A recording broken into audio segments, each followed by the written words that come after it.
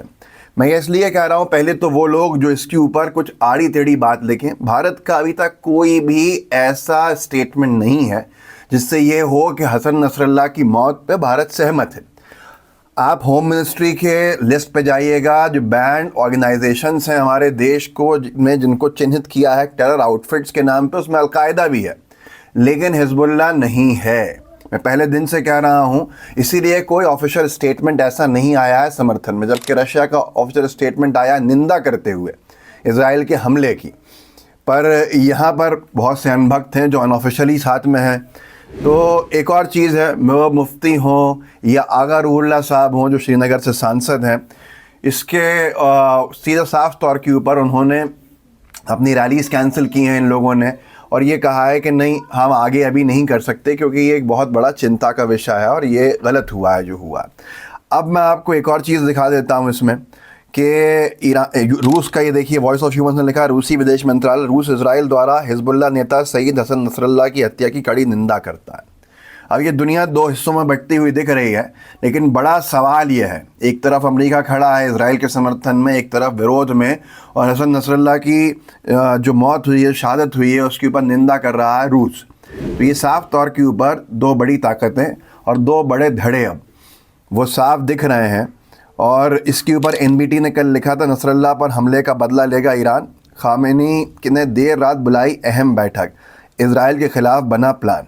तो ये तमाम चीज़ें हैं जो आपके सामने हैं। जो ईरान में सबसे बड़ा इमाम रज़ा दरगाह है, सबसे बड़ी जगह, उसके ऊपर शोकपूर्ण काला झंडा भी फहराया गया है। जाकिर त्यागी ने इसका वीडियो डाला, ये भी देख लीजिए।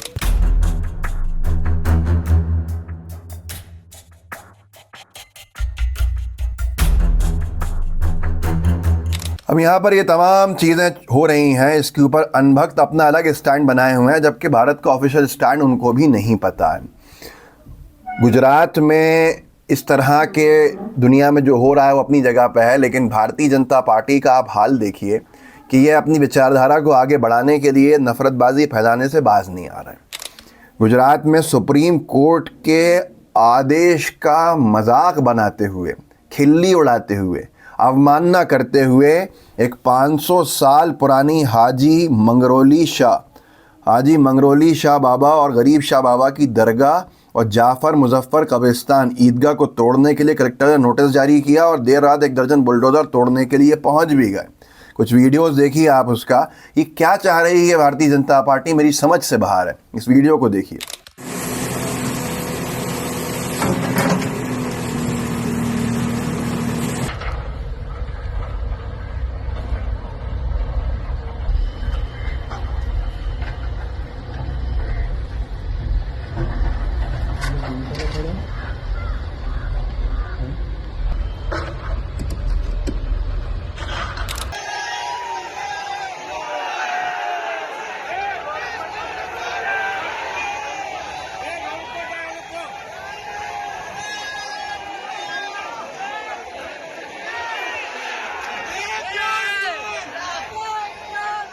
तो ये एक अजीब बात है कि अपनी विचारधारा को आगे बढ़ाने में लगे हुए हैं। विचारधारा कैसे आगे बढ़ जाए, क्या हो जाए, इसी की फिक्र है, इसी की चिंता है। दुनिया का जो स्टैंड है वो अनभक्तों को समझ में नहीं आता है। मोदी सरकार में जो स्टैंड है भारत का, उसके ऊपर भी विपरीत चले जाते हैं।